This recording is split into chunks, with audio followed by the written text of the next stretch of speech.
Tonight, we open a door few even know exists, not into vaults of gold or secret tunnels of stone, but into the pages of a journal said to be written in the language of dreams. For centuries, the Vatican has been guided by councils and decrees, but hidden beneath those public acts lies another force, visions carried in sleep, recorded by scribes, and sealed away from the world. These were not harmless imaginings. They were warnings, symbols, sometimes names whispered in the night, and they shaped choices that altered history. A coastline glimpsed in mist that led to voyages. A sword hovering in the dark that inspired reforms. Saints speaking in silence, urging actions that no council dared to debate. The popes who dreamed believed they were receiving more than restless visions. They believed they were hearing heaven. Yet these records are almost never shown. Locked manuscripts, ciphered margins, forgotten notes that suggest an entire archive of papal dreams exists deep within the Vatican walls. Not folklore, but files. Not rumour, but patterns across centuries. So before you dismiss this as imagination, ask yourself, what if the future of faith and politics was once decided not in daylight, but in the fragile hours before dawn? What if the most powerful throne in Christendom was guided by dreams? Like the video, subscribe, because tonight we step into the Pope's dream journal, and some visions were never meant to be read. In the heart of Rome, long before the sun touched the domes of St. Peter's, a single dream changed the rhythm of history. The night had been silent, the city asleep under its ancient stones, when the Pope awoke trembling, his breath uneven, his eyes wide as if he had stared into something not of this world. Within moments, scribes were summoned, ink was poured, and a message was sealed with the mark of the fisherman's ring. By dawn, a rider carried that message through guarded gates toward the Vatican's deepest vault, where no daylight had ever shone. Few knew what the parchment contained, yet whispers already spread through the papal court. Something had happened, something so powerful it bent the Pope's will before the world could even rise from its slumber. The event is remembered not for what was said publicly, but for the silence that followed. Diplomats, who had gathered for a treaty signing that morning, found the doors closed, the audience cancelled, and the air heavy with rumour. Why would a single night vision outweigh matters of kings and armies? What could a dream reveal that made the Vicar of Christ break protocol in an empire built on ritual? The answer, preserved in fragments deep in the archivum, suggests that the Pope did not see mere symbols of sleep, but a prophecy so vivid it demanded action before reason could intervene. Those who served closest to him described the scene in hushed tones. The Pope, pale and restless, repeating the same words, "The city will fall unless the warning is heeded." No one dared to question him. In that world, a papal dream was not a trivial fancy. It was treated as a possible message from heaven itself, a crack in the veil through which eternity spoke. And so the sealed journal began, the first of many entries written in a hand not meant for common eyes, bound in leather and locked behind iron doors. What did he see? Accounts differ. Some say he dreamed of a cross tilting over the city, casting its shadow like a sword across the Tiber. Others claim he saw two suns colliding in the sky, their flames scattering as armies clashed below. Still others whisper of an angel who pressed a scroll into his hand, only for it to burn to ash as he read. Whatever the truth, it was enough to change policy overnight. Alliances shifted, envoys were turned away, and a decree once ready to be signed vanished back into the papal chest. This was no isolated incident. The night visions of popes, whether recorded faithfully or shaped by those who guarded them, became the unseen engine behind choices that appeared sudden and unexplainable to the outside world. When a pope declared war or refused to crown a king, it was easy to assume politics or pride. But sometimes the roots lay in silence, in ink scrawled at dawn after a night of visions. The dream that moved Rome was the first known entry, the spark that lit centuries of guarded records. And though the manuscript itself remains locked away, the echoes of that single night remind us that history is not only written by the victors, but sometimes by the dreamers. A papal dream is not like the kind you or I might forget by breakfast. When a pope closes his eyes, the weight of an entire church rests with him, and if a dream comes with symbols too sharp to ignore, it becomes something more than sleep. Inside the Vatican, these moments are spoken of as private revelations, never placed on the same level as scripture, but never dismissed as nothing. To understand what a papal dream means, you have to see the delicate line it walks. On one side, the Pope is a man, subject to the mysteries of the mind, to memory, stress, and imagination. On the other, he is seen by millions as the voice of God on earth. If his dream appears prophetic, every choice he makes after could be viewed as heaven's will. This is why popes tread carefully, because one dream could reshape the faith of nations. History shows us that dreams have long been taken as signs, but the Church drew boundaries. Public doctrine is what all believers must follow: the creeds, the sacraments, the teachings rooted in scripture and tradition. Private revelation, however, is personal. It might guide a saint, inspire a monk, or warn a pope. It is not binding for the whole Church, yet when the Pope himself dreams, who dares to call it personal only? This tension created centuries of caution. Some popes wrote their dreams secretly, locking them away. Others allowed trusted confessors or scribes to record them, but with strict vows of silence. The fear was not only of misinterpretation, but of manipulation. If a dream could be spun as divine command, it could become the strongest political weapon in Europe. Theologians argued endlessly over how to read these visions. Some said they were no different than passing thoughts, shadows of the mind. Others believed the Holy Spirit could whisper in the stillness of night, giving warnings where reason failed. The balance was fragile, too much belief, and every restless sleep became a law.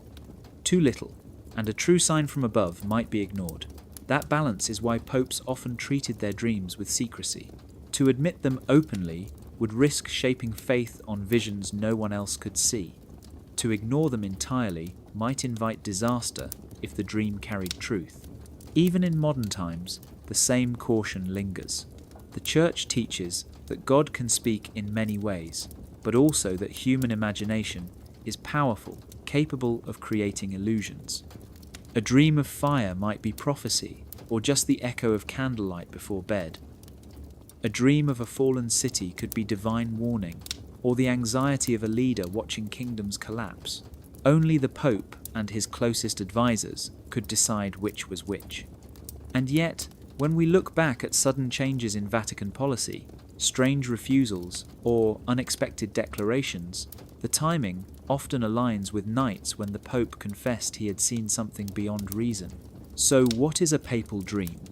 It is both fragile and powerful, a moment caught between heaven and earth. It is never declared as doctrine, yet it shapes the decisions that ripple through history. It is a secret voice that guides a man who guides millions, a whisper that could change the course of faith itself. Hidden deep within Vatican whispers is the legend of a book that few have ever seen, but many have spoken of. They call it the Somnium Register, a leather-bound ledger said to hold the dreams of popes across the centuries. Not their speeches, not their public decrees, but the private visions that came in the night, written down in secret, locked away behind stone and seal. The very idea of such a book sounds like myth, a story told to make the Church more mysterious, yet fragments and references scattered through history suggest that it might be real. If it exists, it would be the most unusual record the Vatican has ever kept. Not of laws or wars, but of what its leaders saw when their eyes were closed. The legend begins in the early medieval period, when monks whispered that the Pope had ordered a scribe to note down a vision of fire sweeping across the city. That vision never became official teaching, but the notes were said to have been placed into a bound volume, not with doctrine, but with dreams. Over time, each new pope may have added his own, sometimes pages, sometimes only a single line. The book grew thicker, its leather cracked, its pages filled with night visions that shaped choices in daylight. The existence of this register was never admitted openly. Still, small slips appear in letters, where secretaries mention recording a dream and placing it into the register. Others hint at a volume brought out only during conclaves, when the choice of the next pope weighed heavily on the room. What would be inside such a ledger? Some claim it holds visions of saints appearing in candlelight, warning of corruption or offering comfort. Others believe it records darker things, like omens of schism, wars that later erupted, or strange symbols that no one fully understood but still feared. The Somnium Register is said to be written in a mixture of Latin and cipher, with notes in margins from generations of theologians who dared to interpret what no one else should read. If true, it would be a book not only of dreams, but of commentary, where one pope's vision was judged by another's pen. Skeptics argue that no such register exists, that the idea of a papal dream book is just another Vatican rumour meant to inspire awe. Yet, the secrecy of the archives only fuels suspicion. Why do certain papal diaries end abruptly, with missing pages where a dream was known to have been mentioned? Why do archivists speak of a locked volume that is never listed in catalogues? Silence often raises more questions than denial. If the Somnium Register does exist, it has survived through fire, war, and reform, hidden because its contents might destabilize the idea of steady, rational leadership. Imagine opening such a book, flipping through centuries of visions, from the fall of Rome to the dawn of the modern world, each dream a glimpse into the hidden fears and hopes of the men who shaped history.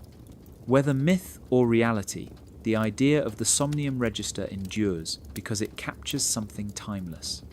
Dreams may fade by morning, but when a pope dreams, the world listens, and somewhere in the shadows, a ledger may still hold every word. Long before popes carried the keys of St. Peter, men studied the language of dreams. In the ancient world, Artemidorus of Daldis, a Greek writer from the 2nd century, wrote a book called the Oneirocritica, a vast collection of dream interpretations where symbols like rivers, animals, or storms each carried layered meaning. His work travelled through centuries, copied, adapted, and whispered among scholars who believed the night revealed truths the daylight could not. When Christianity rose to power, it faced a question. Could these old pagan methods of reading dreams survive in a world now ruled by the cross? The answer was not simple, because even while the Church condemned superstition, it could not ignore that the Bible itself is filled with dreams, from Joseph interpreting Pharaoh's visions to the angel appearing to Joseph of Nazareth in sleep. So the two worlds collided. Monks who studied scripture also found themselves reading the old glosses of Artemidorus, carefully adjusting his pagan symbols into Christian language. A lion in a dream might once have meant royal power, but within a monastery it could be reinterpreted as either Christ or Satan depending on the context. A river could no longer be just wealth or change, but could also symbolize baptism, cleansing, or the flood of sin. These adaptations created a strange blend, where ancient Greek onirocracy, the art of dream interpretation, wore the garments of Christian theology. The Pope, as the highest shepherd of the Church, became the figure who stood in the middle of this merging, a mitre upon his head and a dream in his mind. This blending was not only symbolic. In medieval manuals kept by monks, one finds marginal notes where classical dream theories are carefully recast. The glosses often warned against treating every vision as divine, yet they allowed that some dreams could be messages from heaven. By the time papal dreams were being recorded, the language of Artemidorus had already seeped into Christian interpretation. A dream of falling meant humility to the Greeks, but humility was also a virtue in monastic life, so the symbol was kept. A dream of stars meant fame in the ancient world, but to the Church, stars could mean saints watching from above. The old knowledge was not erased. It was baptized, reshaped, and hidden under layers of scripture. When a pope dreamed, scholars and confessors had to decide, was this dream a temptation, a leftover from supper, or a message meant to change history? They did not consult the Wanero Critica openly, but the shadow of Artemidorus lingered in their thinking. A serpent could be treachery in both Greek and Christian reading, but only in the Christian gloss could it also represent the devil himself. This merging created a framework where papal dreams became both symbolic puzzles and spiritual tests.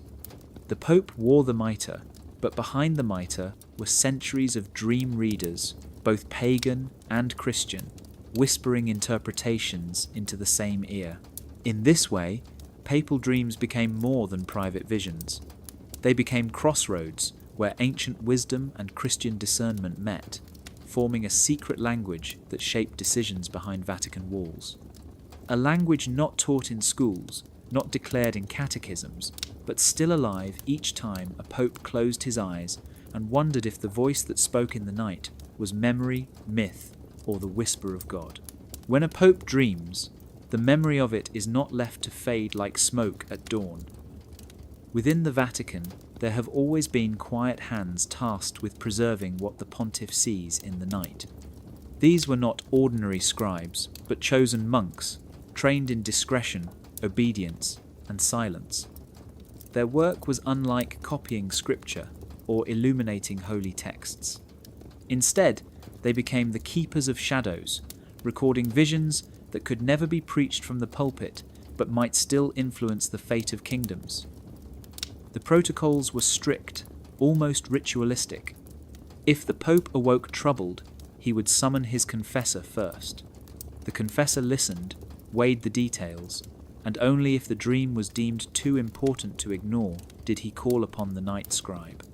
The scribe was bound by vows of secrecy, stronger than iron.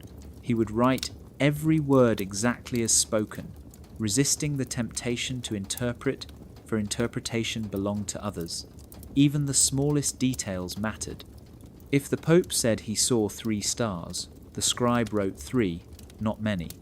If he heard a voice say one phrase, the scribe recorded it with no embellishment. Accuracy was considered a sacred duty because the dream might be tested by future readers centuries later. Once the account was written, the parchment did not remain in the Pope's chamber.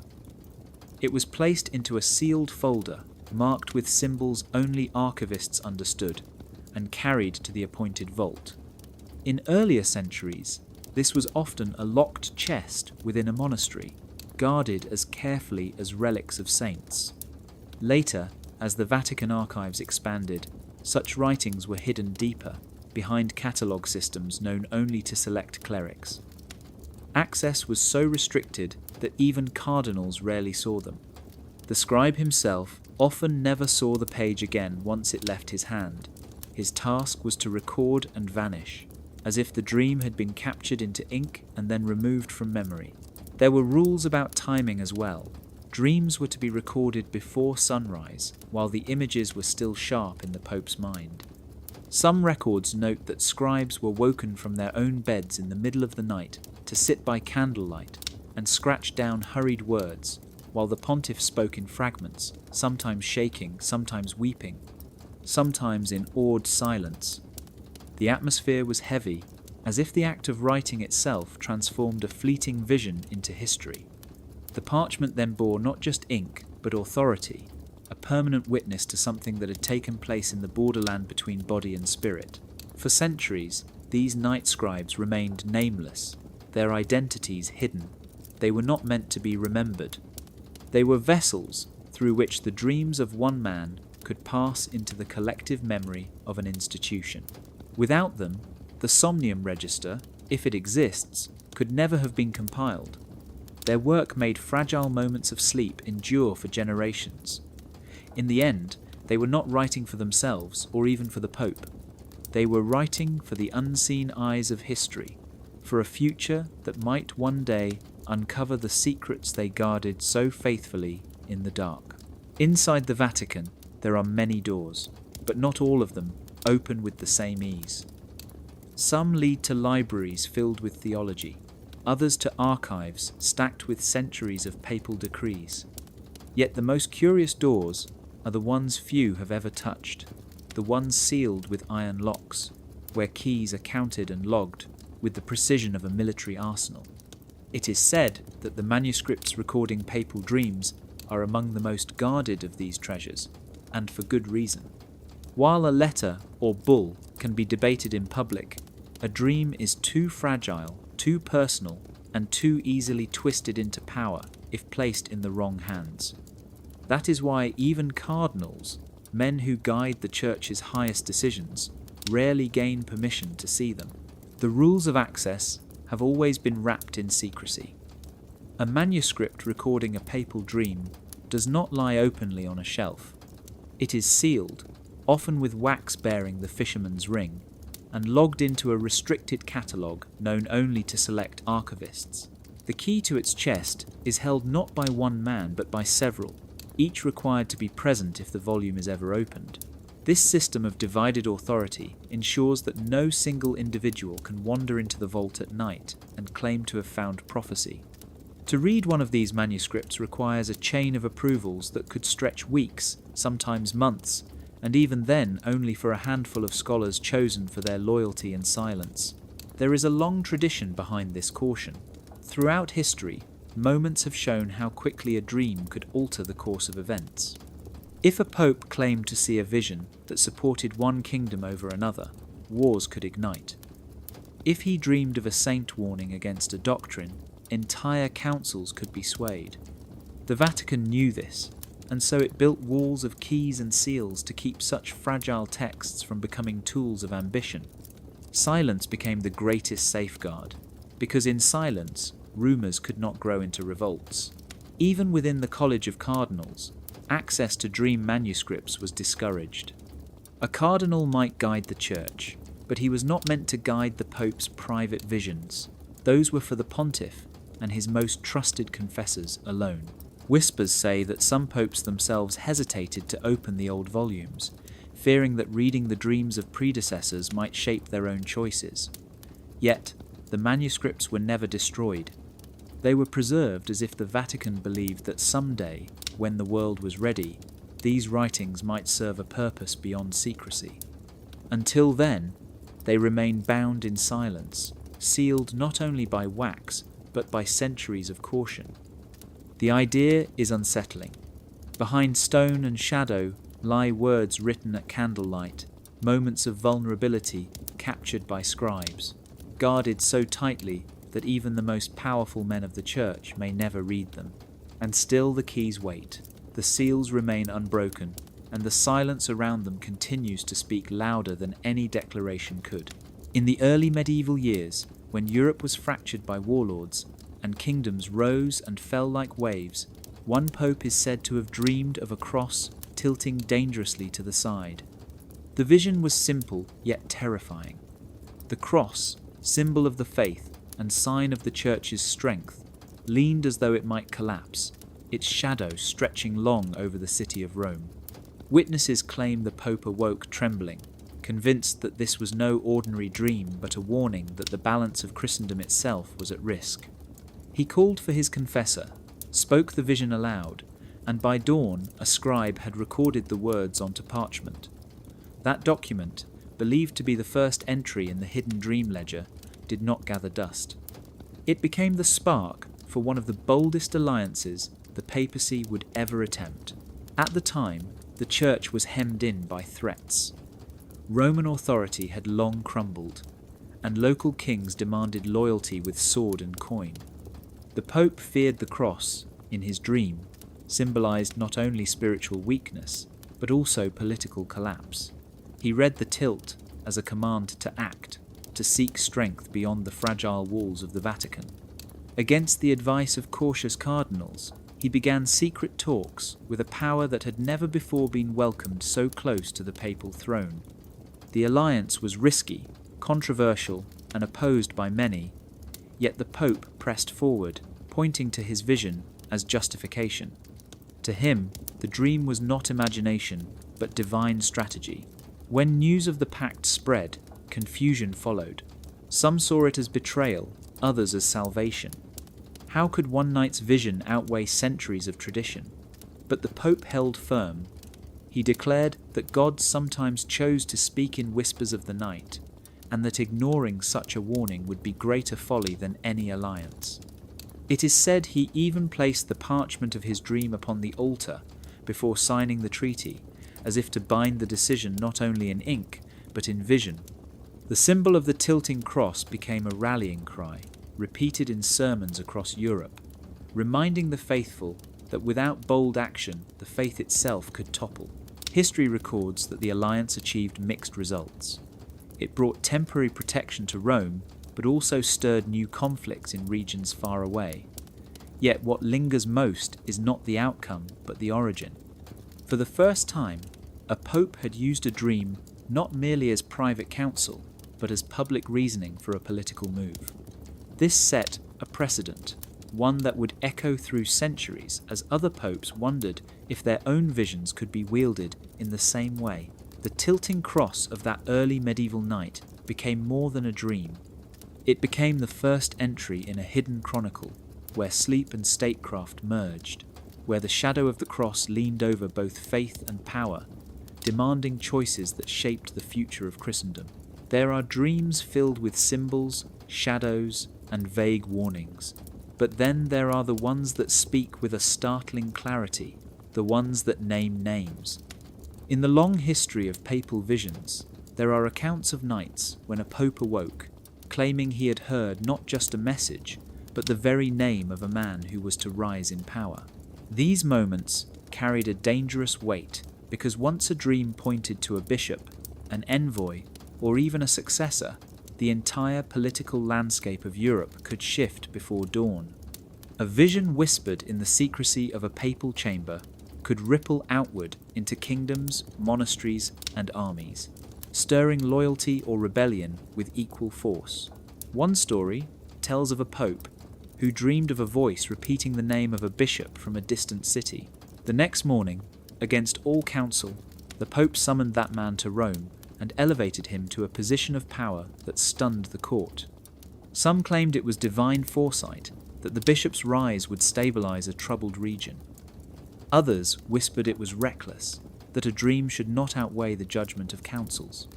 Yet history shows that the bishop did indeed play a decisive role in keeping an empire from splintering. The dream had become policy, and the name spoken in sleep was carved into history. But not all such visions ended well. Another account describes a pope dreaming of an envoy who would supposedly bring peace between rival kingdoms. The envoy was sent, but instead of peace, his negotiations collapsed and war followed. Critics muttered that the Pope had trusted too much in the whisper of a dream, yet the scribe's record shows he believed the vision was a test of obedience rather than a guarantee of success. In this way, the interpretation of names became just as important as the names themselves. Was the dream a command, a warning, or simply a reflection of the Pope's fears? No one could say with certainty, yet the consequences were always real.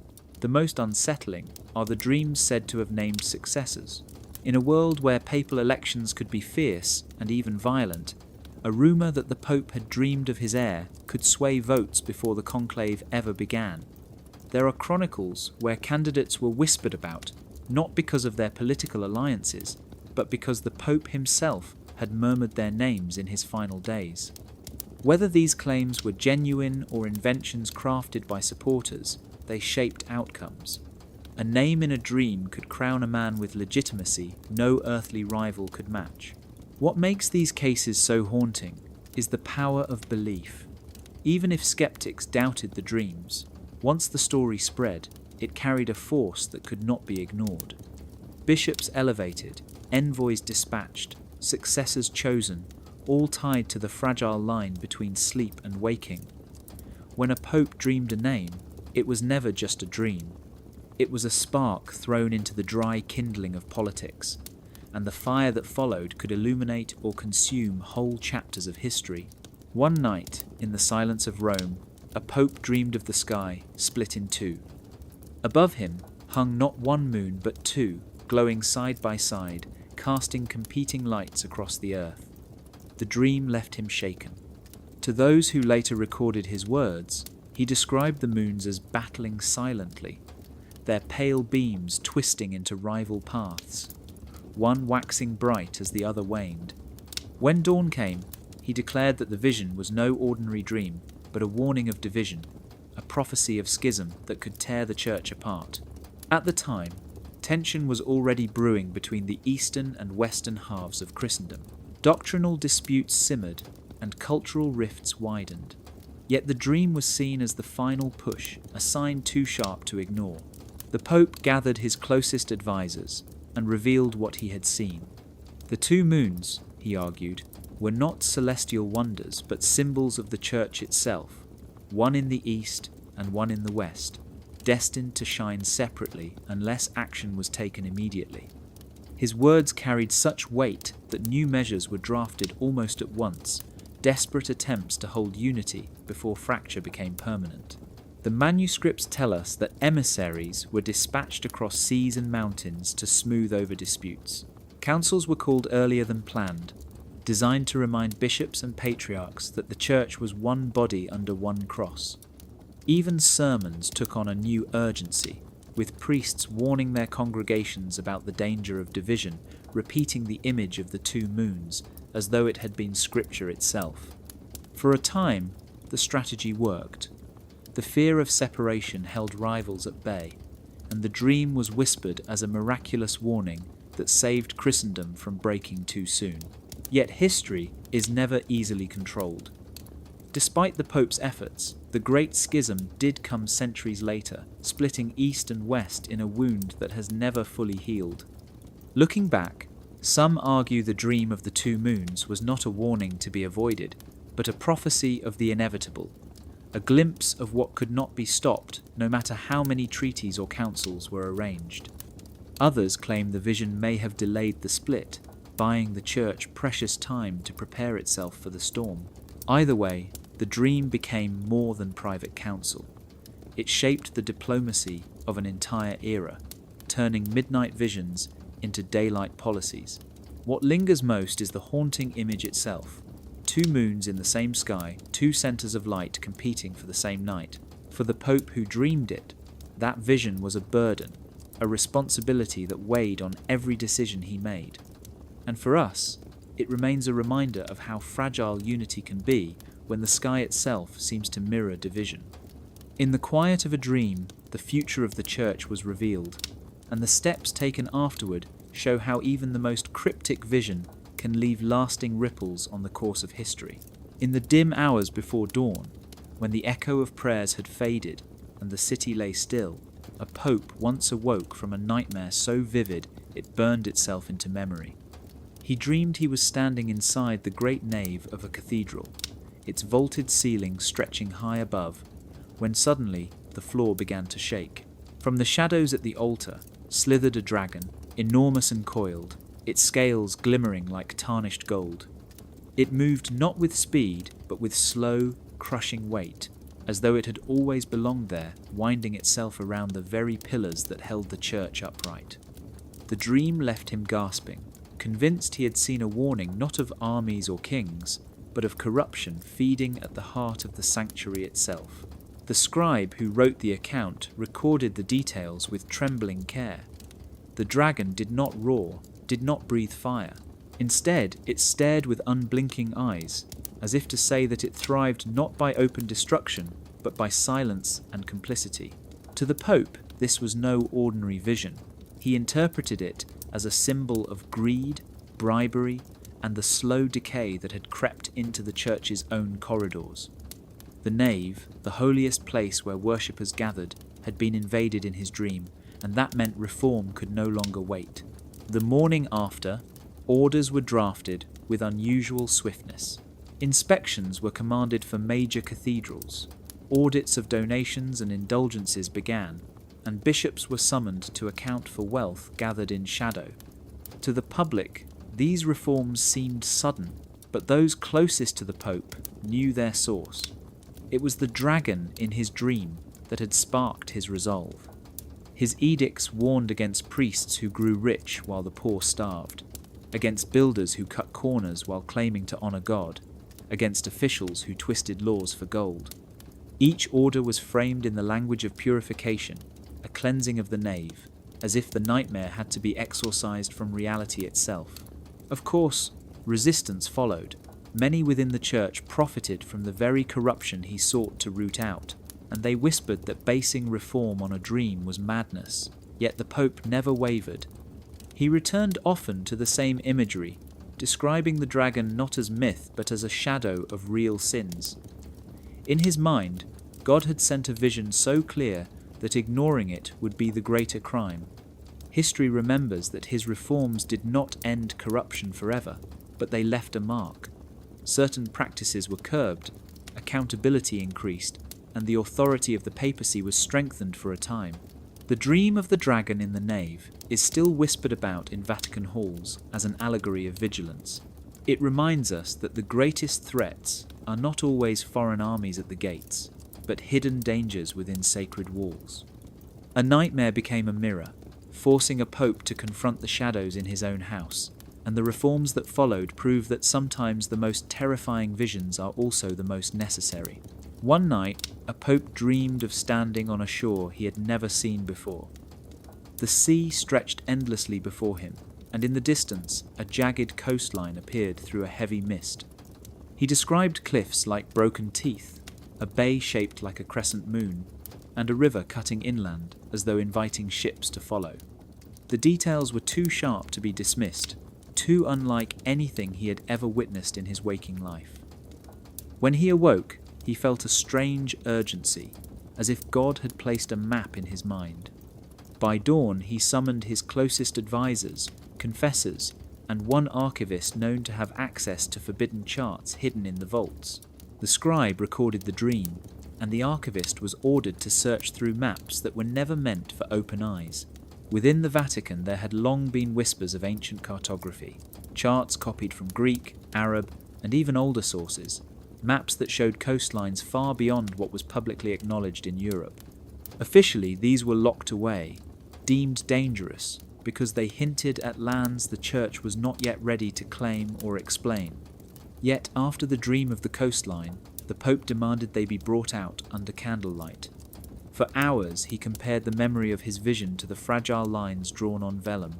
One chart in particular seemed to echo his dream, with a mysterious western shore marked not with names but with symbols. To the Pope, this was no coincidence. He believed the dream was confirmation that these hidden maps were not fantasy but truth. What followed was a decision that would ripple across oceans. The Pope began quietly commissioning explorers, not openly, but through trusted patrons who could fund voyages without revealing their source. The instructions were vague, but the inspiration came from that one dream and the chart that matched it. Those who set sail believed they were guided by political motives, yet in reality the spark had come from a vision in the night. The coastline in the mist was not just an image, but a command to expand the known world. Critics inside the church argued against it. Some cardinals warned that consulting forbidden maps was a dangerous breach of tradition. Others whispered that no dream should guide the actions of fleets and crowns. But the Pope held firm, insisting that God often chooses mysterious ways to reveal his will, and that to ignore the vision would be to turn away from providence.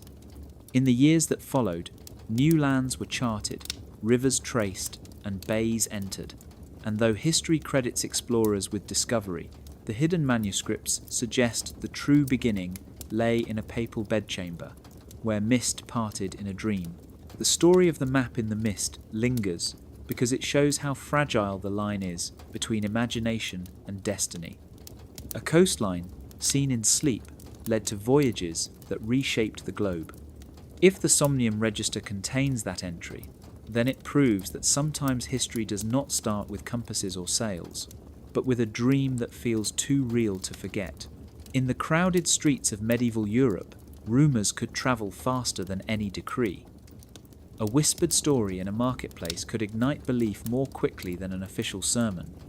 During the age of the Crusades, when calls to arms were already stirring restless hearts, tales began to spread that the Pope himself had dreamed of victory, of holy cities reclaimed, of angels leading Christian armies through deserts and across seas. No parchment was ever shown to the people, no public proclamation declared these visions as fact, yet the rumours alone were enough to fuel momentum. Soldiers marching east carried not only banners and swords, but also the conviction that heaven had already spoken in the Pope's sleep. These stories were powerful because they blurred the line between truth and invention. Some say the popes did indeed confide their dreams to close circles, and from there the accounts slipped into taverns and markets where they were retold with colour and fire.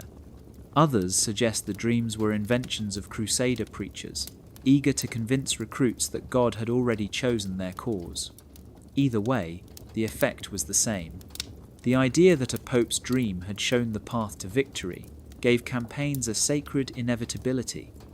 Men left their homes believing not only in promises of salvation, but in the certainty that the future had already been revealed. Chroniclers of the time added fuel to the fire. Manuscripts describe visions of crosses glowing in the sky, of Christ appearing in papal chambers, of the Virgin weeping for the Holy Land. Whether these accounts were inspired by actual papal dreams or by later imagination did not matter. Once written, they became part of the narrative that surrounded the Crusades. People wanted to believe that heaven was guiding them, and nothing felt more divine than the image of the Pope receiving instructions while asleep, chosen as a vessel between earth and eternity. The Whispers also served a political purpose. A military campaign required unity, and unity required belief. By spreading the idea that a dream had confirmed the mission, leaders silenced doubt. To question the crusade was to question not only the Pope, but God's own voice. Even defeats were explained through the same framework. If victory was promised in a dream, then a loss was not failure but a test of faith, proof that perseverance would eventually lead to the fulfillment of the vision. In this way, dreams became not only sparks of momentum, but shields against despair. Looking back, historians debate how much of it was truth, and how much was legend shaped after the fact. What is certain is that rumours of papal visions played a role in mobilising thousands. Dreams, real or imagined, became weapons of persuasion, intangible yet powerful enough to move armies across continents. In the silence of night, whether or not the Pope truly dreamed of angels and holy cities, the people believed he had. And belief, more than swords or coin, was what carried them into the dust and fire of the Crusades. One pope is said to have dreamed of standing on the deck of a small fishing boat tossed about in a violent storm. Waves rose higher than walls, crashing over the vessel until it seemed certain to sink. The pope in his dream clung to a net heavy with fish, while lightning tore the sky open and thunder shook the sea. Just as the boat was about to capsize, a figure appeared on the waves, calm and steady, walking toward him. Some claimed he described the figure as Christ, others as St. Peter the fisherman. The storm ceased the moment the figure raised a hand, and the boat floated safely into a harbour, bathed in sunlight. When he awoke, the Pope declared that the dream was a message not only for his soul, but for the Church's dealings with the great seafaring nations that now controlled trade and exploration. The scribe who recorded the vision captured every detail, noting the weight of the fish, the thunder, and the sudden peace. To the Pope, the dream meant that the Church's fate was tied to the sea, and without divine blessing, the storms of politics and commerce would sink it. Soon afterward, he began introducing special rites for the blessing of ships, ceremonies where captains and sailors would kneel for protection before departing on voyages. Holy water was sprinkled on hulls, prayers invoked the safety of St. Peter, and nets were touched to altars as if the dream itself had created a new ritual. These rites carried more than spiritual comfort. They became symbols of papal approval, granting legitimacy to trading companies and naval fleets. States that depended on the sea sought papal recognition, believing that without it their voyages might face divine disfavour. The dream had thus spilled into diplomacy. becoming a tool in negotiations with kingdoms like Portugal, Venice, and Spain. Ambassadors spoke not only of treaties, but of the Pope's vision, using it to argue that their nation was chosen to carry faith and commerce across the waters. The dream also influenced boundaries of exploration. Some records hint that certain routes were favoured because they aligned with details of the vision. A harbour, shaped like the one the Pope described, was considered blessed. Nets, heavy with fish, became a symbol of promised abundance. Sailors whispered of the storm in the Pope's dream as if it were their own, a warning that God would test them but deliver safety if they remained faithful. In this way, the story of the fisherman and the storm became both prayer and policy, uniting seafarers and the papacy under the same tale. History remembers the alliances born of these negotiations as pivotal for Europe's expansion across the seas. Yet at the heart of it all was a single night vision, a frightened pope in a boat saved by a fisherman's hand. Whether it was St. Peter or Christ himself, the message was clear. The sea belonged to God, and only through his favour could nations hope to master it. A dream had set the stage for rites still practised and deals still remembered, showing once again how the tides of history could begin in the silence of sleep. In the middle of a still Roman night, when even the guards along the Vatican walls had grown heavy with drowsiness, a bell rang out. It was not the hour for prayer, nor was there any hand upon the rope. Yet the sound carried through the city, low and solemn, echoing against stone streets. Those who heard it said it was a single toll, followed by silence so thick it seemed unnatural. In the morning, the Pope wrote a brief note in the margin of his diary, only 4 words long, confirm the miracle. By the next day, policy had shifted, and no one outside the papal chamber knew exactly why. The story has lingered for centuries because of its strangeness. Bells in the Middle Ages were sacred instruments, rung only at precise times for worship, for warnings, or to mark the passing of the dead. For one to ring at midnight without human touch was seen as a sign, a break in the natural order. Some said angels had pulled the rope, others believed it was the voice of a saint.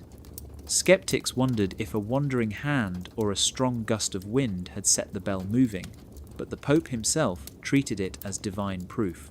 His margin note reveals not doubt, but certainty, and that certainty carried weight beyond imagination.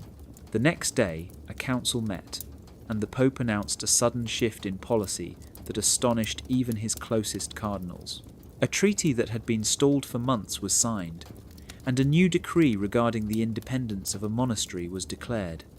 To outsiders, these moves seemed abrupt, but to those aware of the midnight bell, they were connected. The ringing had been interpreted not as accident, but as confirmation of a decision the Pope had been wrestling with in private. Where he had hesitated before, the toll was taken as heavenly approval. In the silence of night, God had spoken with bronze. The record in the diary is especially curious because of its brevity. Confirm the miracle. No explanation, no detail, just the phrase. Historians who have examined the entry say it is unlike other papal notes, which often included long reflections. The simplicity makes it powerful, as though the Pope needed no further elaboration. The miracle was self-evident, and the course of action was clear. For the faithful, this showed that even the smallest signs could carry divine authority. For critics, it was proof of how easily an unexplained event could be turned into justification for sweeping decisions. Whether the bell truly rang by unseen hands, or whether it was later mythologized, does not erase its effect. A single toll in the middle of the night redirected the path of papal policy, leaving behind only a short note and the silence of history. The bell that rang alone remains one of those mysteries that refuse to fade, a reminder that sometimes all it takes is one sound in the dark to shift the course of power in the light of day. In the late 19th century, during a time when Europe was racing toward modernity, yet the Church struggled to hold its influence, Pope Leo XIII is said to have experienced a vision so intense it shaped Catholic prayer for generations. The story told in Vatican halls is that after celebrating Mass one morning, Leo paused, his face drained of colour, his eyes fixed on something no one else could see. Witnesses said he stood silent for several minutes, lips moving faintly as if in dialogue with an unseen presence. When he finally returned to himself, he retreated to his study and wrote notes that he never meant for public eyes. Those notes, now whispered of as his midnight audience, reveal more than the official story ever admitted. According to accounts preserved by close aides, Leo described hearing voices, one harsh and defiant, the other calm and commanding. He believed he was overhearing a conversation between Christ and Satan, a dialogue about the future of the world. In his private writings, he mentioned seeing shadows gathering over nations, visions of turmoil and faith under siege. Yet what struck him most was the overwhelming sense that the Church would endure, though only through prayer of great urgency. This experience shook him deeply, so much so that he composed what became known as the Prayer to Saint Michael, a plea for protection against evil, which he ordered to be recited after every Mass. What most people never knew was how much detail he committed to paper in his hidden notes. In them, he described a vision of time itself, with Satan granted permission to test the Church for a span of years, and Christ allowing it as part of a mysterious plan.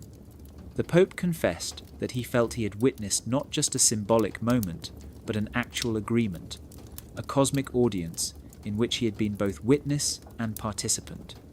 This conviction explains why he acted with such immediacy, introducing new liturgical practices almost overnight. To the public, he merely announced a prayer, but to Leo it was a safeguard against a vision he could not ignore. The midnight audience, as some historians call it, was never entered into doctrine. It remained a private revelation, known through his personal notes and the memories of those close to him. Still, its ripple was enormous. Across the Catholic world, generations of worshippers recited the St. Michael prayer without knowing it was born from a pope's trembling vision.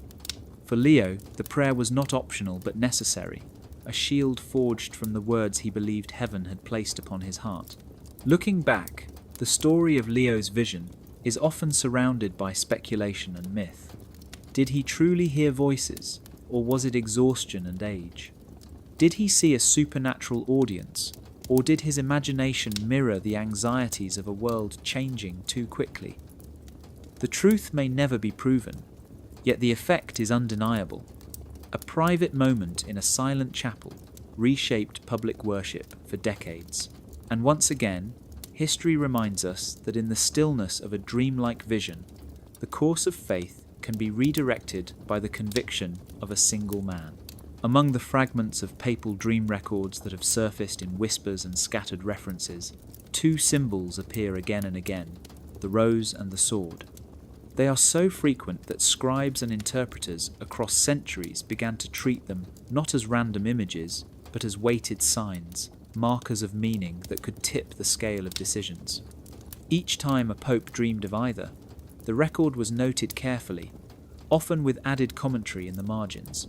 For those entrusted with reading these visions, the repetition itself was proof that the symbols carried a language beyond the individual dreamer. The rose was usually described as vivid, sometimes glowing with impossible colour, sometimes fading as if wilting under unseen pressure.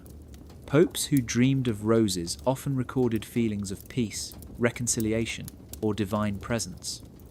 Interpreters saw it as a sign of mercy or grace, a reminder of the Virgin Mary, or a call to cultivate unity. In certain cases, the appearance of roses in dreams preceded moments when the Church softened its stance or opened its hand to forgiveness. Scholars believed the rose carried weight not only because of its beauty, but because it signalled renewal.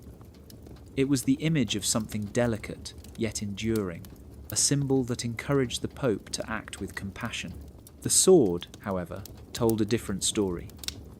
It appeared as gleaming steel, sometimes hanging in the air, sometimes placed in the Pope's own hand, sometimes dripping with an unnamed shadow. Unlike the rose, which seemed to promise peace, the sword demanded choice. Interpreters linked it to justice, to protection, and at times to conflict that could not be avoided. When a pope dreamed of a sword, councils prepared for harder decrees, reforms sharpened, or alliances shifted toward war. The sword was treated as heavy, not easily dismissed. Some scribes even noted in the margins how often the appearance of a sword preceded crisis, as though the dreams were warnings cloaked in steel.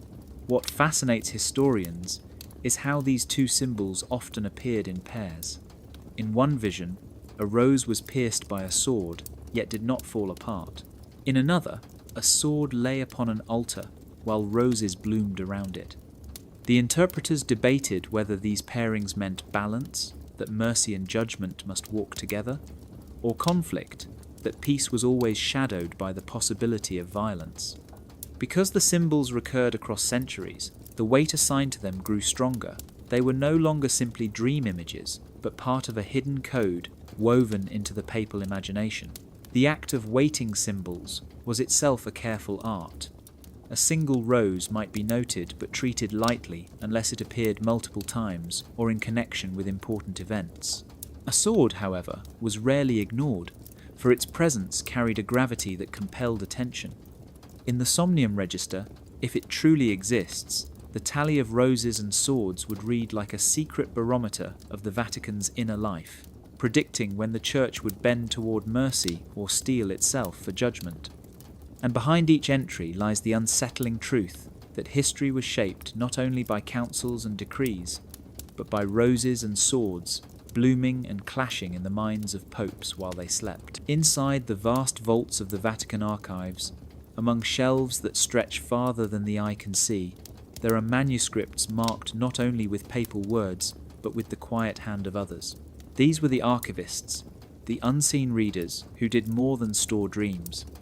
They interpreted them, adding marginal notes, small glosses of theology that tried to make sense of the strange visions their leaders described. While the popes dreamed, the archivists became the editors of those dreams, building a second layer of meaning that turned private images into tools for guiding the church. One figure remembered in scattered references is Brother Anselm, a 13th century monk assigned to preserve papal diaries. His notes can be traced in faint ink at the edge of dream accounts, where he carefully compared the Pope's visions with passages of Scripture. When a pope dreamed of water rising through the streets, Anselm linked it to the flood of Noah and warned that the Church must prepare for moral decay. His gloss did not remain in the margins. Within weeks, new sermons about repentance were preached across Rome. The archivist's interpretation had become part of policy, though his name never appeared in public. Later centuries saw more of these shadow interpreters.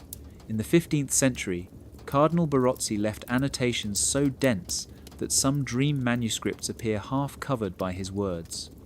He read a vision of falling towers not as a personal fear, but as prophecy of schism, writing that the dream confirmed the need for stronger papal authority. His notes were theological arguments in miniature, expanding the original vision into justification for reform. In this way, the archivist's gloss turned dreams into weapons of doctrine. What makes these profiles fascinating is how they reveal a hidden dialogue. The Pope provided the vision, but the archivist often supplied the meaning that endured. Dreams by themselves might fade, but once they were tied to biblical echoes or theological reasoning, they gained permanence. It was as if the archivists were building bridges between the fragile world of sleep and the solid walls of church teaching. Without them, many dreams might have been dismissed as personal fantasies. With them, the visions carried weight strong enough to bend councils and policies. Even in the modern period, archivists continued this practice, though in more cautious tones. A 19th century reader might note that a dream of darkness was not literal, but symbolic of societal unrest, pointing to industrial upheavals and secular revolutions. These glosses were never signed boldly, but slipped quietly into the margins, written by men who understood that their role was not to claim authority, but to guide it. Their handwriting was a whisper beside the thunder of papal vision. Yet that whisper shaped interpretation for centuries. The Archivist's gloss reminds us that history is rarely the work of one man alone. Behind the popes who dreamed stood others who interpreted, theologians who turned images into arguments. Their notes were not meant to be seen by the world, but they show how even the most private visions were never truly alone. They were read, judged, and reshaped by careful pens in the quiet of the archives, where the margins sometimes spoke louder than the text itself. Among the most curious features of papal dream manuscripts are the margins. At first glance, they appear to be ordinary notes, the kind any scholar might add for clarity, but on closer inspection, many are written in cipher, strange alphabets or coded marks that resist easy translation. These encrypted annotations suggest that the dreams were not only preserved for spiritual reflection, but also given a second layer of meaning, one that connected visions of the night to the shifting realities of politics and power. To the Archivists, a dream of a storm was not just about faith. As goes the, it could also be a commentary on alliances, wars, or kingdoms rising and falling. The ciphered margins were a way of hiding those geopolitical readings from untrained eyes. Historians who have managed to decode fragments describe symbols replacing letters, numbers standing in for names, and even tiny drawings used as shorthand for entire nations. A crescent might stand for the Ottoman Empire, a crown for the Holy Roman Emperor, and a star for a rival kingdom in the West. By layering these codes into the margins, the interpreters created a secret dialogue between the Pope's dream and the political landscape outside the Vatican walls. It was a way of saying that a vision of fire could be understood both as hell's warning and as a sign of unrest in a neighbouring realm. This practice reveals how seriously dreams were treated as instruments of strategy. A pope might dream of a lion prowling the city, and the margin could carry a cipher pointing to a monarch known for aggression. Another vision might involve a crumbling wall, with coded notes suggesting it symbolized a vulnerable border. The encrypted system allowed the archivists and select advisors to discuss the political implications without risking scandal. If the manuscripts were ever read by outsiders, they would see only vague commentary, not the hidden layer that tied divine symbols to earthly decisions. Why the secrecy? Because to admit openly that papal dreams were being used as geopolitical intelligence would have been dangerous. It could invite accusations that visions were manipulated to justify wars or alliances. By keeping the commentary hidden in cipher, the Church maintained plausible deniability. To the public, the dreams remained spiritual. To the inner circle, they became maps for navigating the turbulent world of kings, empires, and rival faiths. The survival of these ciphered margins is itself remarkable. Many were erased or overwritten, but traces remain, enough to suggest an entire system of dream politics once thrived in the shadows. They prove that the Vatican did not see visions as private curiosities, but as resources for reading the times, coded and filed like intelligence reports. In the end, the ciphered margins show us that papal dreams were not only spiritual experiences, but also tools of statecraft, their meaning doubled and concealed, their true weight carried in symbols hidden at the edges of the page. In the secret rooms of the Vatican archives, there lies the trace of a document that was never delivered, a papal bull drafted with care but left unsigned, its wax seal unpressed. This forgotten decree is said to have been born from a dream, one that left the Pope so shaken he ordered scribes to prepare an announcement that could have changed the direction of the Church. Yet, by morning, the bull was set aside, shelved in silence, and never proclaimed. The story of this unsent bull has survived not because of what it declared, but because of the restraint that followed, reminding us that sometimes silence reveals more than speech. The dream itself, according to fragments of notes, was dramatic. The Pope envisioned a vast field where the faithful knelt in prayer, only to see the sky split with fire and voices crying out for judgment. In the vision, he saw the Church standing at a crossroads, one path leading toward reform, the other toward destruction. Convinced at first that the dream was a divine command, he ordered a bull to be written that would impose strict changes upon clergy and laity alike. Drafts were prepared overnight, filled with heavy words about purity, obedience, and punishment for those who strayed. The scribes worked quickly, expecting to see the decree announced within days. But something shifted when the Pope reread the draft in the morning light. He hesitated, pacing the chamber, murmuring that a dream could be warning as much as command. Where his advisers saw certainty, he felt doubt. The diary notes of a confessor mention that he feared acting too quickly, that the bull might bring division rather than unity. Hours passed, and at last he ordered the parchment to be shelved, its seal never pressed. The scribes, confused, stored it among unfinished documents, where it remained hidden for centuries. The unsent bull became a quiet legend, whispered by archivists who understood that restraint is as powerful as decree. Had it been published, it might have unleashed harsh reforms or triggered rebellion. Instead, its silence preserved stability, showing that even popes who claimed divine visions could pause, weighing whether action was truly God's will or simply fear born of restless sleep. This moment of hesitation reveals the human side of papal decision-making, where doubt and humility sometimes outweighed ambition. What is most revealing is not the content of the bull, for its words were never carried beyond the walls, but the fact that a pope chose not to act. In that silence lies a recognition that dreams, no matter how vivid, must be tested against wisdom and patience. The unsent bull stands as a testament to the weight of restraint, a reminder that history is shaped not only by decrees announced from balconies, but also by the decisions left in shadow, where ink dries unseen and wax seals remain unbroken. Throughout the centuries, there have been accounts of popes who dreamed not of symbols or shadows, but of saints who spoke directly to them. These visions carried an authority that ordinary dreams could not match, for to see a saint was to stand on the edge of revelation itself. Yet even here, the Church tread carefully. Canon law demanded that such experiences be distinguished from mere imagination. It was not enough for a pope to claim he had spoken with a saint. The vision had to be tested, weighed, and examined before it could be considered divine counsel, rather than the echo of an anxious mind.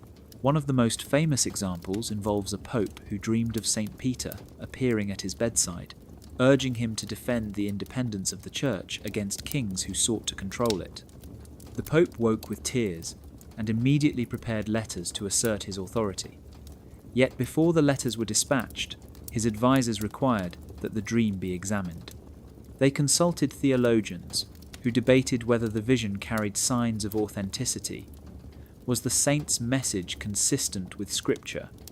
Did the Pope experience peace afterward, or fear? Did the vision align with the teachings of the Church, or did it risk leading him astray? Only when these questions were answered in the affirmative did the dream influence policy. Canon law treated such apparitions as private revelations, never binding upon the faithful, but potentially guiding for the individual. This distinction protected the Church from chaos, for if every dream were accepted as divine, endless contradictions would emerge. By making the visions personal rather than public, the law allowed popes to find inspiration while maintaining doctrinal order.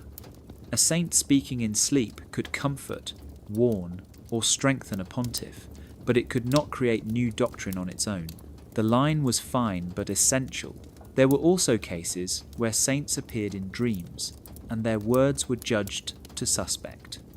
One pope dreamed of a long-dead bishop, urging him to grant favours to a powerful family. When reviewed, the advisers concluded that the dream reflected political pressures rather than true spiritual guidance. The vision was filed away but never acted upon. This shows how carefully the Vatican guarded against misuse, knowing how dangerous it could be if personal visions were treated as unquestionable law. Still, the presence of saints in dreams remained a source of fascination and awe. To a pope under immense burden, The idea that holy men and women might still walk beside him in the night was a comfort greater than any counsel could provide. These visions reminded him that he was not alone, that the communion of saints was alive and active, watching and guiding across centuries. And while canon law drew boundaries, the dreams themselves carried a quiet influence, shaping courage, renewing faith, and leaving a mark upon decisions in ways that no parchment fully records. Saints who spoke in sleep may not have altered doctrine, but they left whispers in history, carried through the hearts of the men who claimed to hear them. On the eve of a papal conclave, when the Sistine Chapel is readied and the world waits for smoke to rise, the night carries a weight unlike any other. Cardinals sleep uneasily, aware that by tomorrow one of them may carry the burden of Peter's chair. In those tense hours, dreams have often been whispered about, recorded in private diaries, and later retold as omens. Though the Church officially rejects superstition, the human heart has always searched for signs, and the night before conclave has become a stage where visions seem to speak louder than reason. Stories survive of cardinals dreaming of white garments, of keys clinking in their hands, of unfamiliar voices calling their names. Sometimes the dream belongs to the man who will be chosen, sometimes to another who wakes convinced he has glimpsed the result. One account describes a cardinal who dreamed of a dove landing on his shoulder the night before the vote. He dismissed it as coincidence, only to find himself elected the next day. Another tells of a pope who later confessed that before the conclave he dreamed of being led into the Sistine Chapel by a procession of saints. For him, the vision was not omen but confirmation, as though his fate had been sealed in sleep. Whispers also tell of failed dreams. There are men who dreamed of crowns and keys only to leave the conclave as forgotten names. These accounts are often used to remind the faithful that visions can mislead, or that personal desire can cloak itself as divine voice. Yet even when wrong, such dreams hold power. Cardinals wake in sweat, hearts pounding, wondering if God has shown them the future or if their own ambition has taken the shape of prophecy. In that fragile space between sleep and waking, decisions can be tilted, alliances nudged, and votes cast with greater conviction. Observers outside the conclave have long speculated about these stories, connecting rumours of dreams to the smoke that rises days later. Chroniclers in the Renaissance wrote entire pages linking visions with election results, as if history itself were shaped by the restless sleep of a few old men. Officially, the Church downplays such tales, insisting that conclaves are guided by prayer, not superstition. But even in official silence, the stories endure. To many, they are too uncanny to dismiss, coincidences stacked too neatly to ignore. The night before conclave remains one of the most charged moments in Vatican history, a liminal space where human fear and divine mystery intertwine. Whether the dreams are true revelations or anxious inventions, they leave a mark. They remind us that behind the solemn rituals and the smoke watched by millions, there are fragile men lying awake, haunted by visions of what might come. And sometimes, when morning breaks and the votes are cast, the whispers prove right, and a dream becomes history written in the language of omens. There are moments in history when the heavens above and the visions of the night seem to speak the same language. For popes burdened with the task of shaping calendars and placing feasts, such coincidences carried a weight that could not be ignored. The reform of time itself was never a small matter. To shift days and mark seasons was to guide the rhythm of prayer, fasting, and celebration for millions of souls. In the chronicles of the Vatican, there are hints that dreams often played a hidden role in these decisions, especially when they appeared to agree with the signs of the sky, with comets streaking across darkness, or planets aligning in rare formations. One pope is said to have dreamed of a blazing star cutting through the heavens, only to wake to reports of a comet seen across Europe. To him, this was no accident. The dream and the sky confirmed each other, and he ordered a council to discuss adjustments to the liturgical year. Another account tells of a vision in which the Pope saw the sun pausing in its course, only to discover later that astronomers had been tracking irregularities in the calendar that demanded reform. When celestial records aligned with the images in sleep, the decision gained an aura of divine inevitability. It was not merely reason or science that moved the Church, but the sense that heaven itself had whispered twice, once through the stars and once through the dreams of its shepherd. The Gregorian reform of the calendar in the 16th century is remembered for its reliance on astronomical precision, but private diaries hint that visions also influenced its urgency. Popes who dreamed of days slipping away like water or of moons out of place interpreted these as warnings that time itself needed correction. When astronomers brought their data to confirm that the old calendar no longer matched the equinox, the dream, and the science fused, creating a justification that satisfied both heaven and earth, it was easier to persuade the faithful to accept a change in the counting of days when it could be said that God had already shown his will in visions. Feast days, too, were sometimes tied to this strange double confirmation. There are records of dreams in which saints appeared surrounded by stars, their dates later fixed in alignment with celestial events. A pope who dreamed of St. Lawrence under a meteor shower chose to highlight his feast with new solemnity. Another, who dreamed of the Virgin, crowned by 12 stars, approved liturgical celebrations tied to astronomical cycles. The blending of dream and comet, vision and planet, created a sense that time itself was sacred, measured not only by human calendars, but by divine signs written across the sky. What is striking is how natural and supernatural were allowed to overlap. Astronomy gave order, dreams gave meaning, and together they shaped the rhythm of centuries.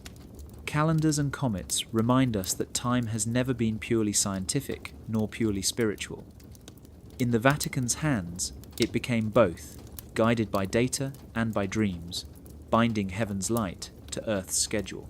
One pope dreamed of walking through a vast library, its shelves stacked higher than any cathedral wall, when suddenly the ground trembled and books began to fall. At first it was a single volume tumbling from above, then another, until whole rows collapsed in a thunder of parchment and wood. The dream grew darker as the fallen books caught fire, their pages curling into ash, while voices cried out from within them. Voices of authors long dead. The Pope awoke drenched in sweat, convinced he had seen a warning of knowledge itself slipping into destruction. He immediately summoned his scribes and confided the vision, ordering that it be recorded but also acted upon before the nightmare became reality. Within weeks, the Vatican began a flurry of copying projects, dispatching monks to transcribe fragile manuscripts stored in monasteries across Europe. Orders went out quietly, framed not as panic, but as preservation. Ancient works of philosophy, science, and scripture were recopied onto fresh vellum, as though doubling the texts would shield them from the fire seen in the dream. In some cases, the Vatican also acquired entire collections from noble families, purchasing or demanding libraries that were considered at risk. To outsiders, it seemed like ordinary expansion of the archives, but those close to the Pope knew the urgency came from his vision of falling books. There are hints in the records that certain acquisitions were more than simple preservation. The dream of burning volumes was used as justification to secure texts that the Church wished to control. Manuscripts that challenged doctrine, writings of pagan philosophers, and maps of distant lands were quietly taken and stored under lock. The fear of loss provided a perfect reason for secrecy. Better to say the books were being saved than to admit they were being hidden. In this way, the dream shaped not only the survival of knowledge, but also its restriction. The symbolism of the vision haunted later interpreters. Some saw the falling books as a sign of heresy spreading like fire, others as prophecy of wars that would destroy libraries. During the sack of Constantinople in the 15th century, when treasures of learning truly were lost, many recalled the old papal dream as if it had been fulfilled. Each time manuscripts were threatened by fire or theft, the story resurfaced, reminding the faithful that centuries earlier, a pope had already seen it all in the silence of sleep. What lingers is not only the fear of destruction, but the sense of voices calling from the pages. In the dream, the books were alive, pleading not to be forgotten. That image gave urgency to the orders that followed, turning papal anxiety into policy. Whether the falling books were divine warning or the echo of hidden worry, they changed the course of the archives. Entire libraries were copied, collections expanded, and countless works survived that might otherwise have vanished. History owes some of its continuity not to calm planning, but to a pope's nightmare of shelves collapsing and books burning, a dream that turned into a race against fire. One pope dreamed of a single image, so vivid it seemed painted across his eyelids. In the dream he walked through an empty chapel, its walls bare, when suddenly light poured down and revealed a figure on the plaster. It was Christ enthroned, surrounded by angels, his hand raised not in judgment but in blessing. The colours glowed as though made of fire, the gold of the halo shining so bright it forced the Pope to shield his eyes. When he awoke, he knew it was no ordinary vision. He believed he had been shown not only an image but a command, and before the day was done, he summoned his court painters to begin work. The account of this dream survives in the margins of a diary, where the Pope described the figure in precise detail. He instructed the artist to follow his words exactly, insisting that the image had not come from his imagination but from heaven itself. Soon an icon program was launched, filling chapels and basilicas with frescoes and mosaics modelled after the dream. The painters were ordered to reproduce the figure faithfully, repeating the image again and again across different churches, so that worshippers would see the same vision he had seen. Art became policy, and policy became devotion. For the faithful, the new images carried extraordinary power.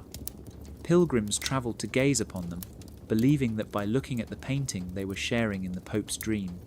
Miracles were reported near the icons, with healings and answered prayers credited to their presence.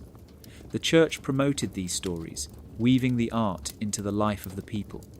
What had begun as a vision in sleep grew into a movement of devotion, shaping how Christ was pictured for generations.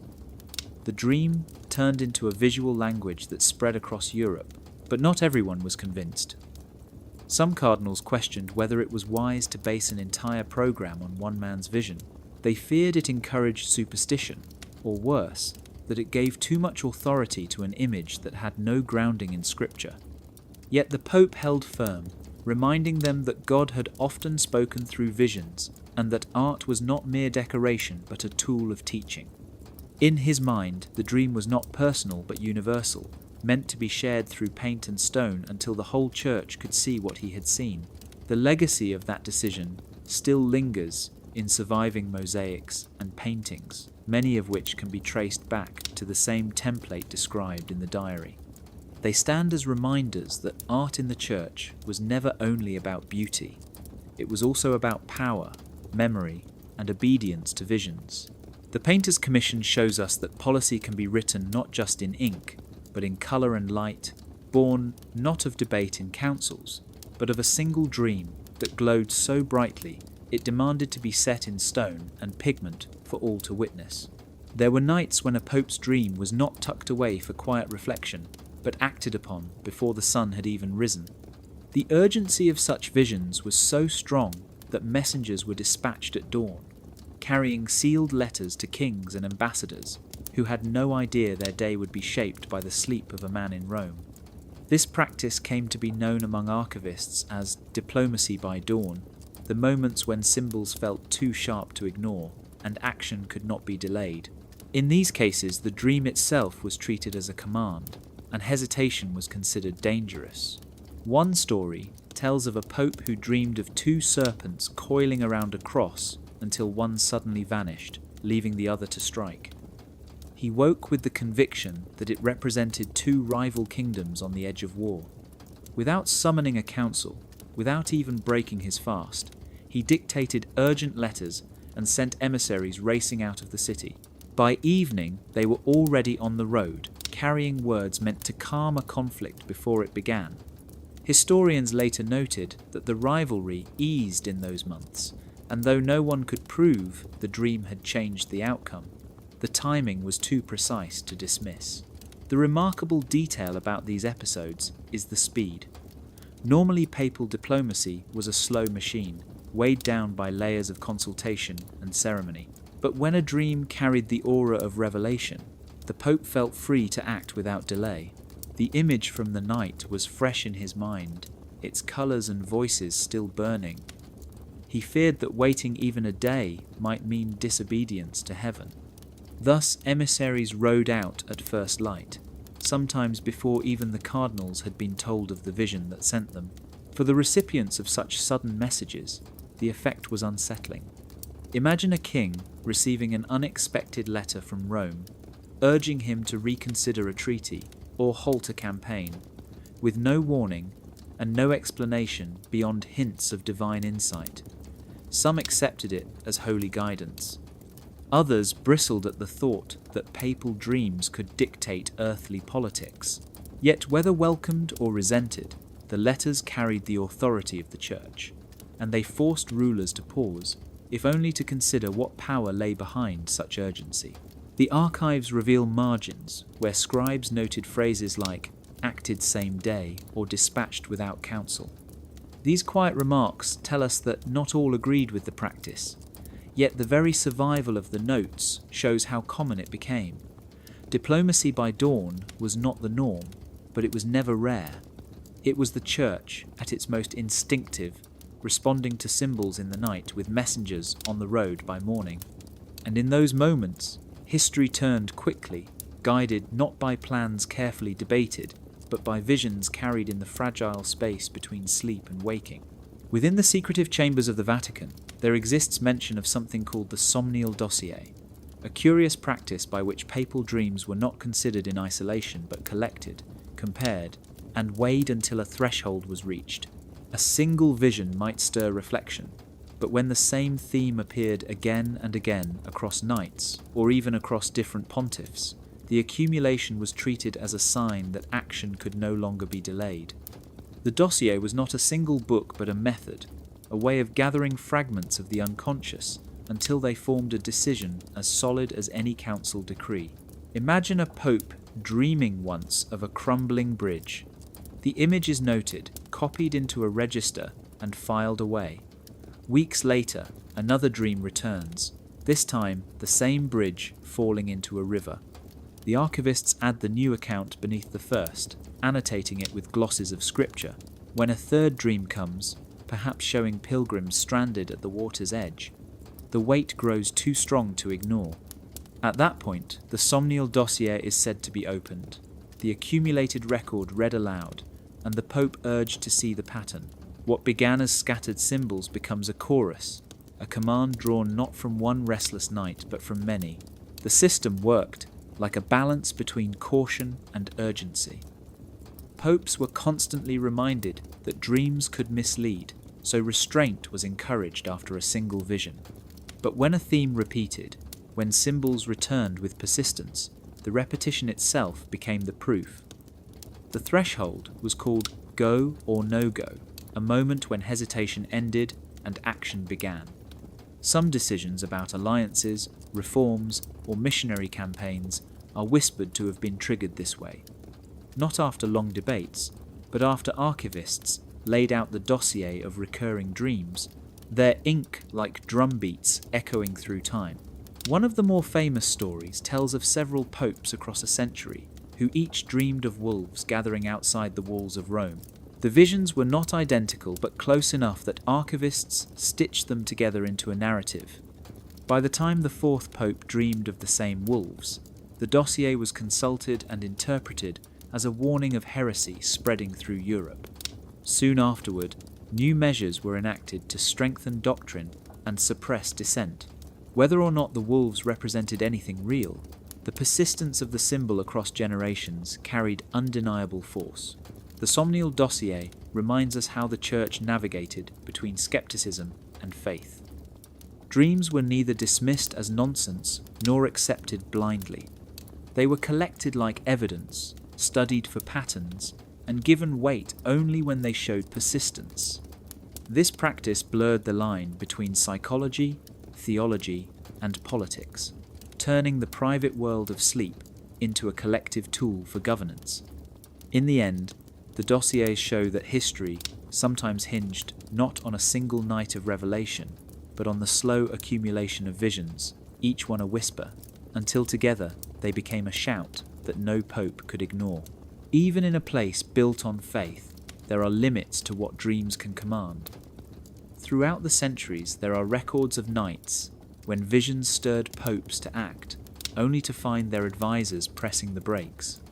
Dreams could be vivid and persuasive, filled with angels, omens, or cryptic symbols that demanded immediate attention. Yet theologians, cardinals, and seasoned secretaries reminded the pontiff that divine inspiration must never contradict the sacred rules already in place. Sometimes the clash was subtle, a shadow of doubt cast over a striking image. Other times, it erupted into full debates, councils of conscience arguing over whether a dream was a true message from God or a product of a restless mind. One famous case occurred in the early 16th century when a pope dreamed of a massive flood washing through the streets of Rome. The vision was terrifying and seemed to demand a public ritual to appease divine wrath. Advisors, however, warned against unnecessary spectacle, pointing to canon law that forbade public ceremonies without clear precedent. The pontiff was caught between the raw urgency of the dream and the rigid structures of doctrine. In the end, the advisors proposed a compromise, a private blessing rather than a grand procession, and the dream's message was partially honoured without violating church rules. This tension became a recurring theme in papal decision-making, the invisible tug-of-war between the nocturnal mind and institutional order. Another story tells of a dream in which a pope envisioned a celestial army descending to defend Christendom against heretical forces. Eager to mobilize new alliances, the pope called his closest advisors, only to hear warnings that acting on a dream alone could lead to political disaster. Cardinals cited prior councils and emphasized prudence, insisting that visions must be verified against scripture and canon law before any action.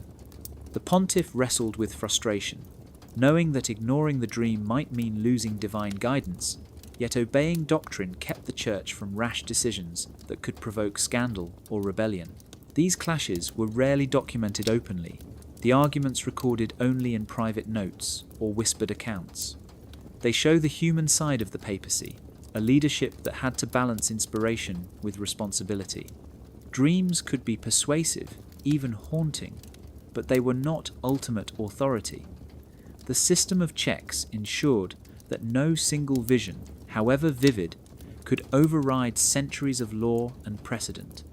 Scholars who later studied the archives note that these debates reveal the care with which the Church navigated the unknown, respecting the mystery of dreams while maintaining order. In the end, the stories of dreams clashing with doctrine remind us that even in a world guided by faith, reason, and prudence were always present. Dreams could inspire, frighten, and suggest bold courses, but their power was tempered by the careful interpretation and counsel of those who knew the rules. The nocturnal world and the structured world of canon law met in a delicate balance, one that shaped the Church as much as any decree or council. No pope acted in solitude. Each vision was weighed, debated, and filtered through the lenses of theology and governance before it became part of history. There is a troubling question that lingers over the long history of papal dreams.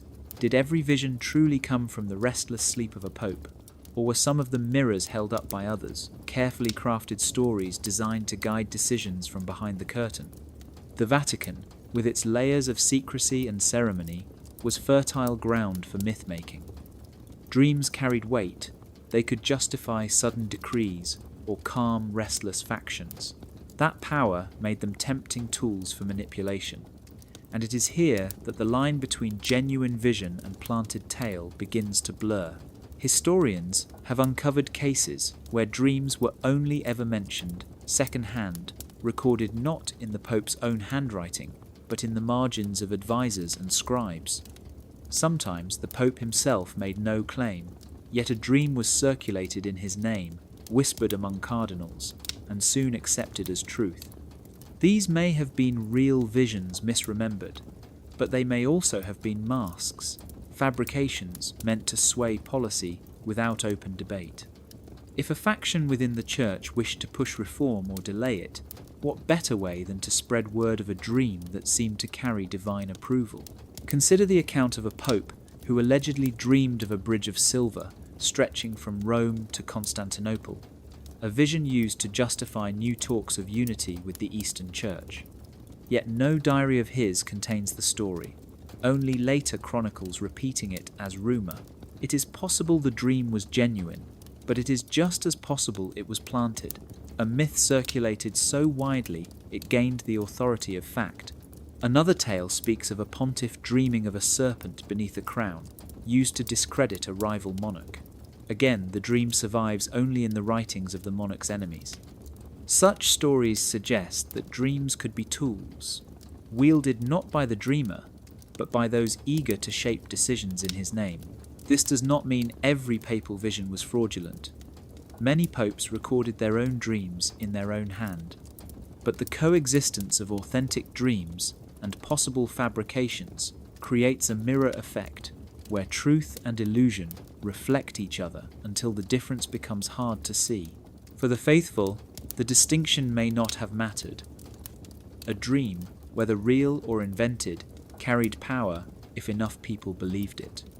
And belief, once fixed, could move armies, alter treaties, and inspire art more effectively than any sermon. Mirrors and masks remain part of the mystery of the Vatican's dream tradition.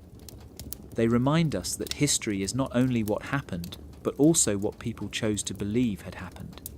Behind every glowing vision of roses or terrifying nightmare of storms, one must always ask, whose voice is speaking? Was it the Pope, restless in his sleep, or was it an unseen hand planting a story that would ripple through time? In the world of papal dreams, faith and fabrication walked side by side, and sometimes the mask was so perfect that even the dreamer himself could not tell the difference. When papal dreams carried symbols too complex for ordinary interpretation, it was often the Jesuits who were summoned to weigh their meaning. Known for their sharp intellect and disciplined approach, the Society of Jesus became the Church's unofficial analysts, testing visions against Scripture and against the demands of politics. Their role was never advertised, but scattered letters and marginal notes reveal how deeply they shaped the way dreams were handled in the Vatican. To the Jesuits, a dream was not dismissed as superstition, nor was it accepted blindly as revelation. It was dissected like a text, examined for hidden layers, and then judged for its usefulness to both faith and statecraft. One record describes a pope who dreamed of a tower leaning dangerously toward collapse. He believed it was a warning of sin within the clergy. The Jesuits, however, argued that the image also reflected the fragile alliances of Italy during that century, where shifting loyalties threatened to topple the balance of power. Their analysis convinced the Pope to act cautiously, strengthening both doctrine and diplomacy at once. Here, the Jesuits showed their method. They always sought to hold dream imagery in tension between heaven and earth, asking how the vision could be read through theology while also serving as guidance in politics. The Jesuit approach was systematic. They cross-referenced dreams with biblical passages, then with the works of classical interpreters like Artemidorus, and finally with reports from their vast network of missionaries and scholars. Because the order spanned continents, their interpretation was not limited to the narrow view of Rome. They could compare a papal vision of a rising star with news from astronomers in China or astrologers in Spain, creating a broader picture than any single scribe could manage. Their global reach made their glosses unique, blending scripture with intelligence. Not all popes welcomed this level of scrutiny. Some resented the Jesuits for treating sacred visions like riddles to be solved, rather than mysteries to be revered. But others leaned heavily on their counsel, trusting that their intellectual discipline would prevent rash decisions. In certain cases, the Jesuits even advised restraint, warning that dreams which contradicted doctrine or encouraged impulsive action were more likely to be products of human imagination than divine command. Their willingness to say no gave their words credibility, for they did not bend every vision into usefulness, but allowed some to be set aside as noise. The role of the Jesuit annalists shows how the Church walked a careful line between mysticism and reason. Dreams could inspire awe, but without structure, they risked chaos. By submitting them to the rigorous minds of the Society of Jesus, the Vatican ensured that visions did not float unchecked, but were anchored in both scripture and strategy. In this way, Jesuit annalists became the quiet arbiters of the night, translating the fragile world of dreams into guidance sturdy enough to influence councils, diplomacy, and even the rhythm of faith across centuries. For centuries, there have been whispers of a great papal dream register, a leather-bound ledger said to hold the visions of pontiffs across ages. Yet despite rumours and scattered hints, no full journal has ever surfaced. Not one library, not one archive, not even a forgotten monastery shelf has yielded the complete record. This absence has become as mysterious as the dreams themselves, a silence so complete that it raises suspicion. Why, in a world where letters, decrees, and even grocery lists of popes have survived, has no dream journal been revealed? The answer lies in secrecy, control, and the careful art of rumour. The Vatican guards its archives with iron discipline. Documents that touch upon doctrine or politics are released slowly, if at all. Dreams, carrying both mystery and danger, fall into a category even more delicate. To admit that popes shaped decisions based on visions of the night could destabilize the image of reason and order the Church projects. Thus, if a complete journal exists, it is sealed in the deepest vaults, shown to no one but perhaps a handful of archivists. Even when historians are granted access to thousands of documents, dream records remain conspicuously absent. And yet fragments appear, torn leaves, margin notes, or slips copied by scribes who could not resist preserving a line. A diary might carry a sentence like, "Last night the Holy Father dreamed of a crown sinking beneath waves." Another archive might hold a letter from a confessor, describing a vision whispered in the dark. These fragments, scattered across centuries, never coalesce into the whole but still shape rumour. Scholars stitch them together like shards of glass, imagining the shape of a window that may once have existed. The power of these fragments is undeniable. Even a single line can inspire speculation. Was the dream of a falling tower connected to the collapse of alliances? Was the vision of two moons tied to schisms in the Church? The absence of full journals only fuels curiosity, making each scrap seem more valuable. In this way, the Vatican's silence paradoxically magnifies the influence of the very thing it tries to contain. By withholding the whole, it ensures that the mystery grows. The leak that never was has become a legend in its own right. Some believe the journals were destroyed to erase dangerous revelations. Others think they remain locked in the Archivum Secretum, too explosive to release. Whatever the truth, the effect is the same. The world continues to guess, to wonder, and to weave stories around the shadows of dreams. The fragments, though incomplete, guide imagination as powerfully as the whole would have guided knowledge. In the end, perhaps that is exactly what the Vatican intended. By keeping the ledger hidden, it preserves both control and mystery, allowing the dreams of popes to remain forever just beyond reach, half seen through rumour, yet still shaping how we think of faith, power, and the secret world of sleep. There were moments in papal history when the authority of a dream was not embraced but deliberately set aside. These were the refusals and recantations, times when a pope admitted that what had seemed like revelation in the night was upon reflection, nothing more than imagination or even temptation. The Vatican called this the humility clause, the reminder that even the holiest man on earth must acknowledge his humanity. In these rare but striking cases, the Church placed caution above inspiration, reminding all that not every dream could be trusted, no matter how vivid or persuasive.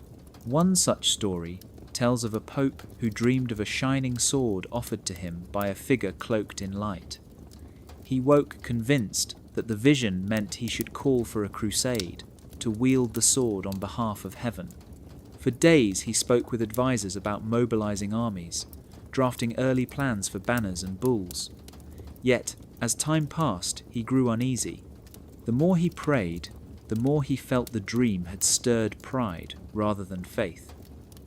At last, he stood before his cardinals and confessed that he had been mistaken. The dream was not divine command, but a test of humility, and he refused to act upon it. His decision shocked some, but his honesty left a deeper mark than any war might have. Another case describes a pope who dreamed of a crowned figure handing him keys unlike any seen before, their teeth shaped in strange patterns. He believed at first this meant a new authority was his to claim, perhaps a chance to expand papal power into lands beyond Europe. Drafts were made for negotiations, yet soon he recanted, stating publicly that he had been misled. He wrote that the keys in the dream were not promises but warnings, that to grasp at more power would betray the Church's mission. By recanting, he lost an opportunity for influence, but he gained a reputation for humility that strengthened his moral authority. The humility clause served an important purpose. It reminded the faithful that even the Pope could err, that visions were not infallible, and that discernment required both courage and restraint. By openly refusing or retracting, popes set an example that no man, however exalted, should cling stubbornly to an interpretation if conscience whispered otherwise. These acts of humility preserved the credibility of the Church by preventing reckless actions born from untested dreams. What is striking is how these refusals themselves became part of papal legend. Chroniclers recorded them as moments of great virtue, framing the Pope not as weak but as wise, willing to admit mistake. In some ways, the recantation of a dream carried more weight than obedience to one, because it showed that the shepherd of the Church valued truth above his own pride. In the end, the humility clause was not just a safeguard. It was a reminder that even in the world of visions and symbols, the highest authority lay not in dreams, but in the careful discernment of a heart willing to say no. By the dawn of the 20th century, the Church found itself confronted with a new challenge, one it had never faced before. Dreams, once treated as whispers from heaven or shadows of temptation, were suddenly being dissected under the lens of modern science. Psychoanalysis emerged with Sigmund Freud declaring that dreams were the royal road to the unconscious, shaped not by angels or demons, but by hidden desires and fears. Soon after, Carl Jung spoke of archetypes and collective symbols, suggesting that the figures seen in sleep were not messengers from saints, but patterns rooted deep in the human mind. Neurology joined the chorus, mapping the brain and showing how sparks of electrical activity could produce visions as vivid as any medieval vision.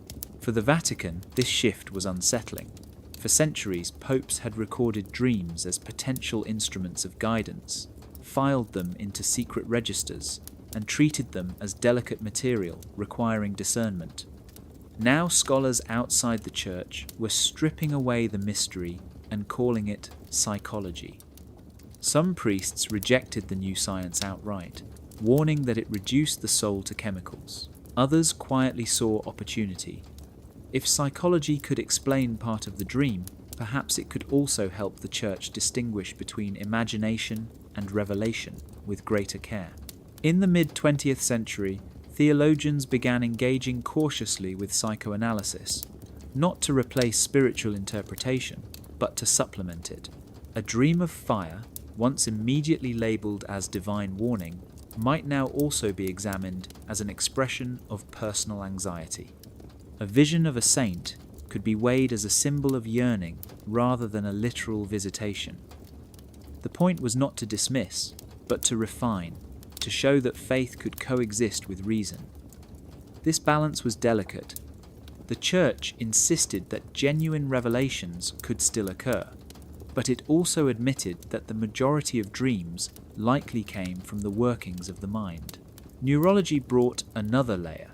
With machines mapping brainwaves and sleep cycles, scientists revealed how rapid eye movement produced the vivid narratives that people remembered on waking. Popes and bishops could no longer ignore the data.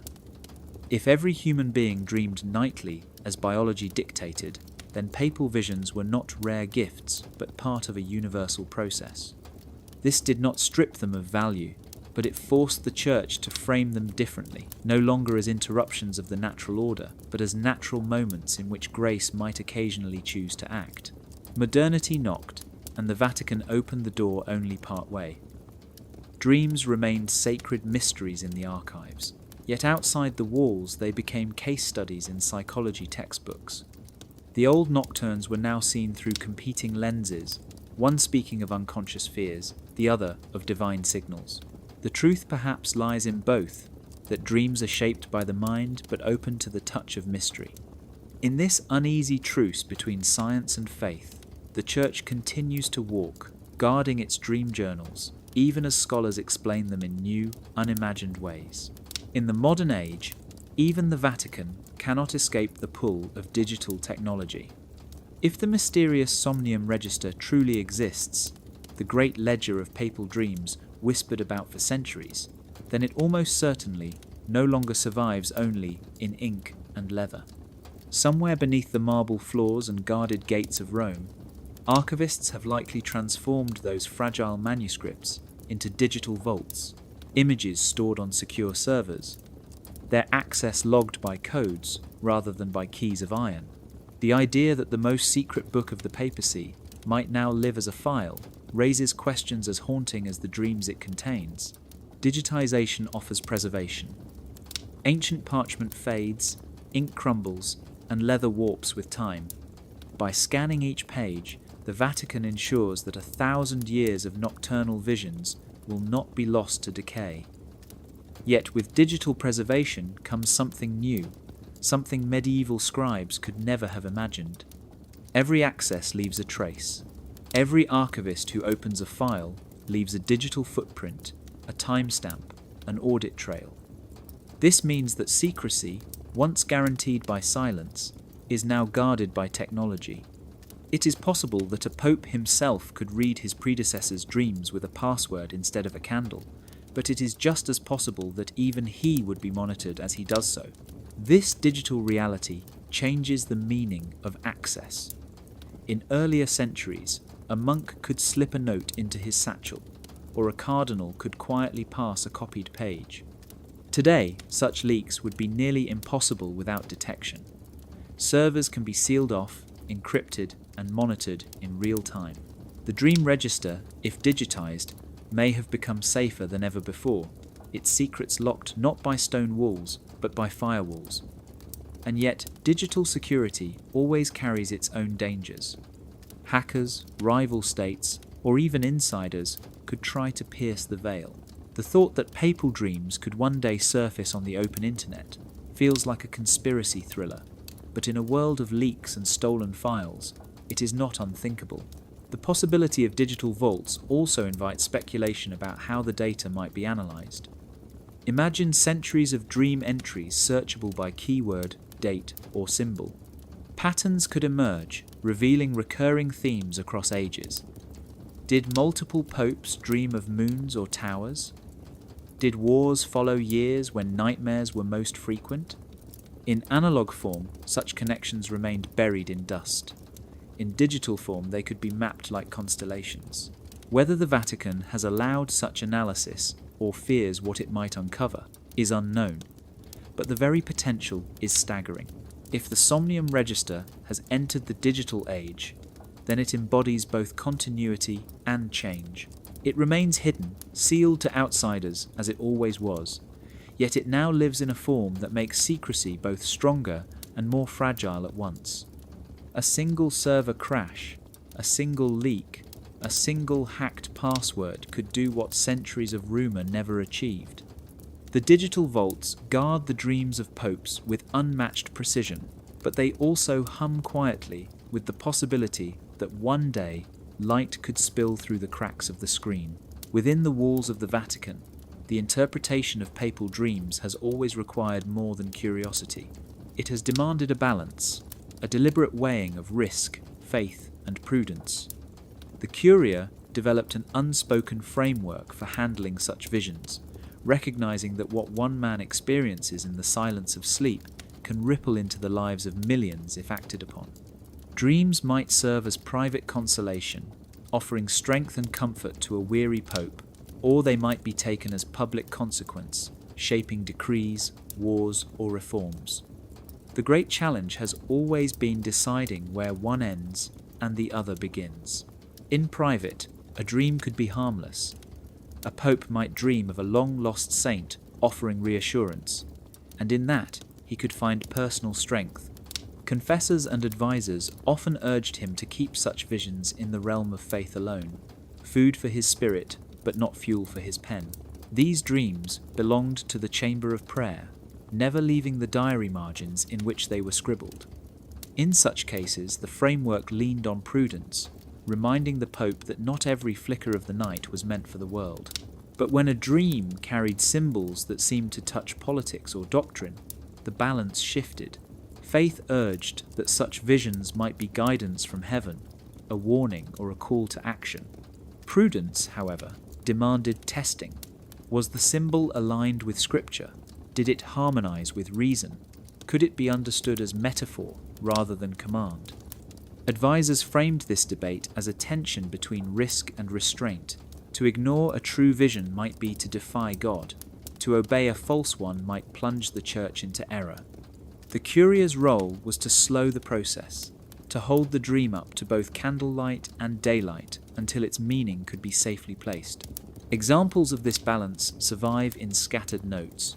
One pope dreamed of fire consuming the Vatican. His advisors told him to treat it as private consolation, a symbol of his own fears rather than a prophecy. Another dreamed of an angel pointing toward distant lands. In that case, the Curia allowed it to spill into public consequence, approving missions that reshaped the global church.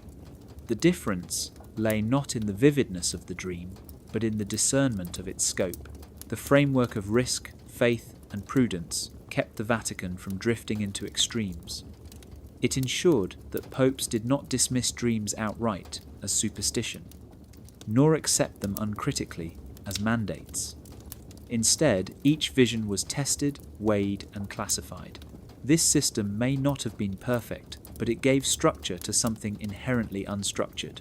It transformed the fragile world of sleep into a manageable element of governance.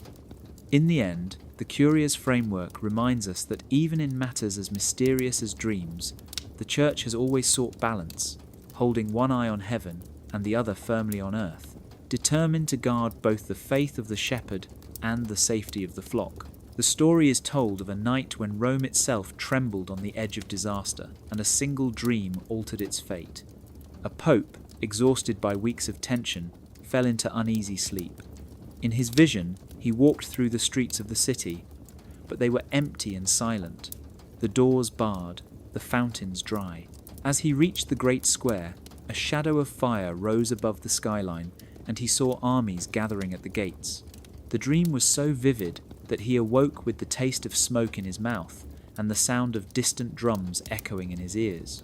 At that very hour, emissaries had brought warnings of an approaching force, though no strategy had yet been chosen. Instead of dismissing the dream, the Pope summoned his advisors before dawn.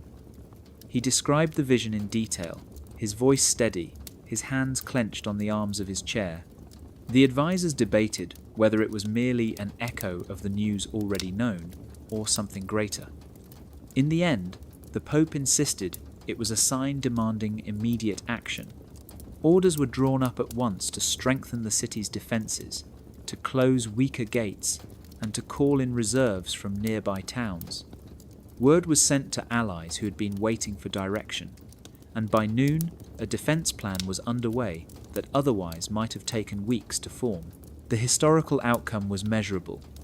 When the enemy arrived, expecting Rome to be disorganised and vulnerable, they found barricades already raised and soldiers in place. The siege never fully began. After only days of probing attacks, the hostile army withdrew, discouraged by the preparedness they had not anticipated. Chroniclers later wrote that the city had been saved by foresight, but in the Vatican registers it was recorded that the decisive turning point had come not from intelligence reports or strategic councils, but from a dream. The Pope himself referred to it only as the night vision, refusing to name it as prophecy, but acknowledging that without it he might not have acted so swiftly. Skeptics argued that the outcome could be explained by political caution or by coincidence. Yet even they admitted the speed of the response was unusual, and the Pope's own testimony confirmed that the dream was the spark. For believers, it became an example of divine intervention, a moment when God chose to guard the city by speaking through the unconscious of its shepherd. For historians, it stands as one of the few cases where a papal dream can be linked directly to a concrete event, a measurable moment where vision and action aligned. The dream that saved a city is remembered not only for its dramatic timing, but for what it revealed about the weight given to nocturnal visions. It showed that a single night could hold the fate of thousands, that the line between private imagery and public consequence could vanish in an instant. Rome awoke safe, its people unaware that their survival had depended on a dream, yet their history carried the mark of that midnight vision forever. For centuries, the Vatican has guarded its dream journals, recording visions that shaped choices and sometimes redirected the path of history. From the first entries of crosses tilting in the night, to modern debates about whether a vision belongs in the realm of psychology or revelation, the same question has always lingered. Who interprets the interpreter? A pope may dream, but the meaning of that dream is never his alone. Confessors, advisors, Jesuit analysts, archivists, and theologians have all placed their gloss upon the fragile images of sleep. Each hand that touches the interpretation adds another layer, until what began as a private vision becomes a public policy. The peril lies in this transformation, for when meaning shifts from night vision to earthly action, the consequences ripple far beyond the dreamer's bedchamber. History shows both the power and the danger of letting dreams guide the highest decisions. A single dream once launched reforms, another triggered voyages, still another was said to have saved an entire city. But dreams have also misled. They have justified wars, hardened suspicions, or introduced fears that were never real. The Church's framework of risk, faith, and prudence was meant to contain this danger, yet no system can fully erase the uncertainty. A dream is not a decree, but when it is treated as one, the line between revelation and imagination dissolves. That line has been walked again and again, and humanity has lived with the results. The epilogue brings us to a final reflection. Perhaps it was never really about whether the dreams were true or false. The deeper issue is who gets to decide what they mean. When a pope writes of a tower collapsing or a serpent beneath a crown, the words are still only symbols. It is the interpreter who breathes life into them, and that interpreter wields enormous power. If he chooses one meaning, a nation prepares for war. If he chooses another, peace holds. If he dismisses it altogether, the dream vanishes into silence. The interpreter becomes more dangerous than the dream itself, for he shapes not only the vision but also the destiny built upon it. And now, the question turns outward, beyond the stone walls of the Vatican. In our own world, we are still surrounded by voices that claim to interpret reality for us, whether in politics, media, or even in the stories told on glowing screens. They present images, signs, and symbols, and we are asked to believe in their meaning. The same peril remains. Who interprets for us, and why should we trust them? If history has taught anything, it is that even the holiest visions can be bent to serve earthly purposes.